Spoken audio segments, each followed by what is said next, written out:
Кейін ачка калабыз элдерибиз. Жер бизде жылдан жылга тарып баратат. Мына биз азыр 7,5 миллионго жеттик элибиз. Кошуна Өзбекстан 40 миллионго жетти. 40 миллионго. Биз 7,5 миллионго жеттик. Жерлердин баарын убагында үлүшкө таратканда билесиз да, үлүшкө таратып, анан ФПСтин жери деп алып калганбыз, ал жерлерге биз сельхоз продукцияларын айдап атабыз азыр. Кээ бир айдалбай калганда жерлер бар.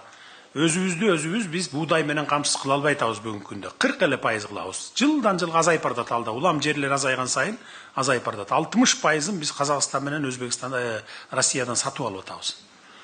Дагы башка тамак аштар бар, импорт кылып келип атабыз. Ошон үчүн жерди биз колдон келишинче экономдуу ойлоп атабыз. Мындай капталды көздөй кетпей, бийиктикке кетели деп.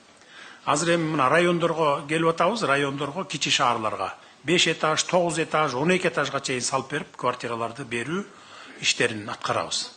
Мына азыр мурда областтардын центринан чыга албай атсак, мына кече жакындан баштап райондорго өтө баштадык. Райондун борборунда мына ушул Арабанга как раз 17 гектар жериңер бар экен. 11 гектар жериңер бар экен. Ошол жерге 3000 квартира сала тургандай тапшырманы бердим азыр мына мамлекеттик ипотекалык компания менен курулуш министрлиги жакында ишке киришет. Ушул жерге 1,5 жылдын ичинде салып бүтөбүз. Ошол жерге кезекке туруңуздар дагы, ошол жерден алыңыздар. Эми айылдарда жер жок. Мисалы менин айылымда деле жер жок. Башка мунун бул кишинин, тиги кишинин айылында деле жер жок да эми. Айдалып аткан жер бар, а жерден тамак аш алып жеп атабыз да. Анан жердин баарын эле үйгө бере берсек, кийин бир 20-30 жылдан кийин, 50 жылдан кийин ачка калабыз элдерибиз.